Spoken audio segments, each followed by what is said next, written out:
बहुत समय पहले एक जंगल में तरह तरह के पक्षी रहा करते थे और इन पक्षियों में से सिर्फ पिंकी चिड़िया के पास घर था। बाकी पंछियों के पास कोई घर नहीं था और यही सब सोच करके पिंकी चिड़िया कहती है, मेरा कितना अच्छा घर है, एकदम इंद्र भवन की तरह।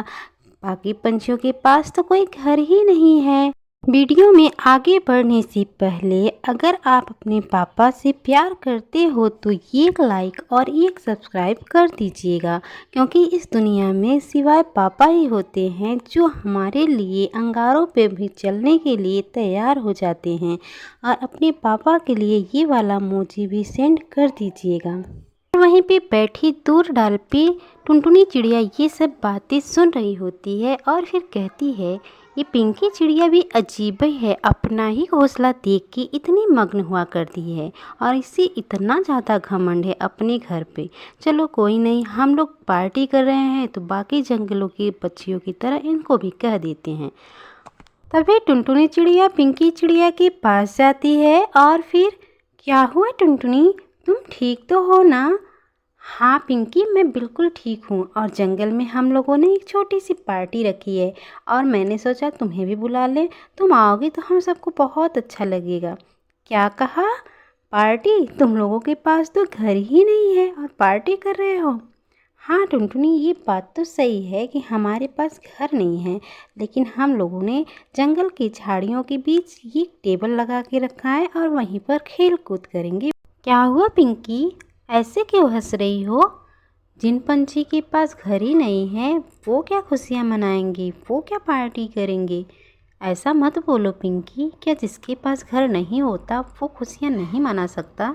हाँ बिल्कुल, जिसके पास घर होता है वही खुशियाँ मना सकता है।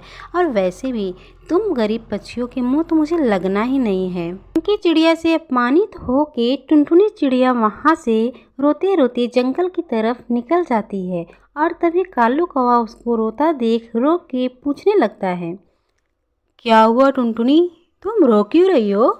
फिर टुनटुनी चिड़िया रोते रोते कालू कौवा से कहती है, पार्टी के लिए मैंने बाकी पंछियों की तरह पिंकी चिड़िया को भी कहने गई थी, लेकिन उसने मुझे बहुत अपमानित किया और मुझे ये कह के भगा दिया कि तुम्हारे पास तो घर ही नहीं है, तुम बहुत गरीब हो। फिर कालू कौवा कहता है, तुम्हें तो पता है ना टुनटुनी, पिंकी चिड़िया को अपनी अमीरी और पैसे का बहुत घमंड है। ऐसे पक्षियों को कुछ कहने का बुरा नहीं मानते हैं। ठीक है कालू भैया, अब चलो और चल के हम लोग पार्टी की तैयारी करते हैं। फिर सभी पंछी मिल करके पार्टी की तैयारी कर लेते हैं और तभी बंटी कबूतर बोला, देखो हम लोग का स्टेज कितना सुंदर लग रहा है। हाँ आप सही कह रहे हैं, अब चलो खेल प्रतियोगिता शुरू करते हैं।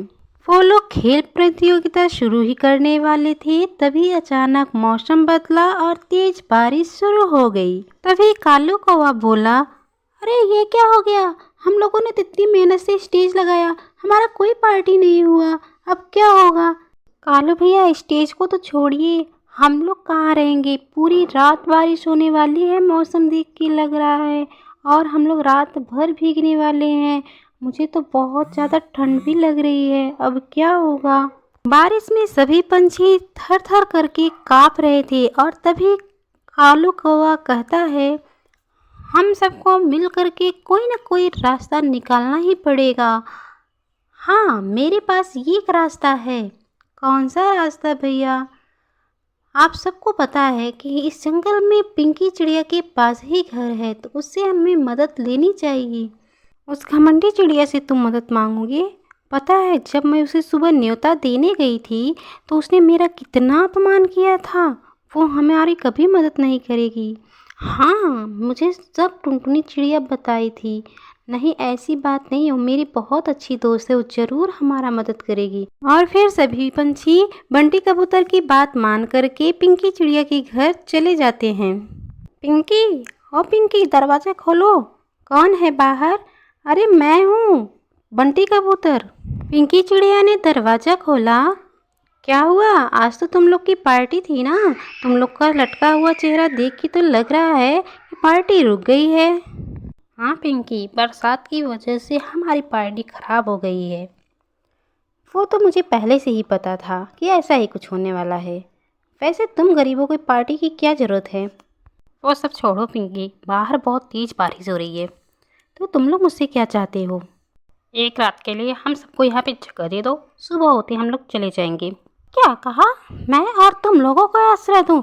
मुझे ऐसी वैसी चिड़िया समझ रखा है क्या? मेरा घर साधारण घर नहीं है जो सबको आश्रय देती फिरूं। ऐसा मत कहो पिंकी, आज रात हम तुम्हारे सहारे यहाँ आए हैं। ठीक है बंटी कबूतर, मैं तुम्हें तो यहाँ रहने दे सकती हूँ, बाकियों को नहीं। ठीक है फिर, जब मेरे कहने पर तुम इन्हें नहीं यहाँ रुकने दे सकती तो मैं भी यहाँ नहीं रह सकता।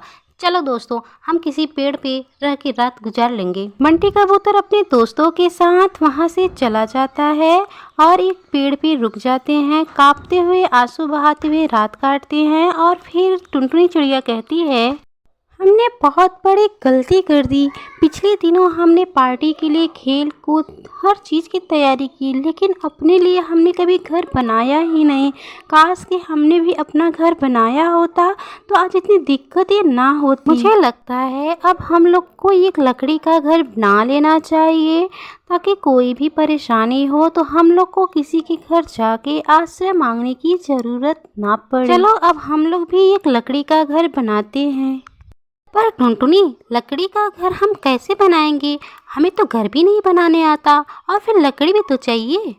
तुम दोनों बस लकड़ियाँ ला दो, मैं उनसे सुंदर सा घर बना दूंगी। मैं बहुत छोटी थी तो मेरी माँ लकड़ी से घर बनाया करती थी, मैं उनसे ही सीखी हूँ।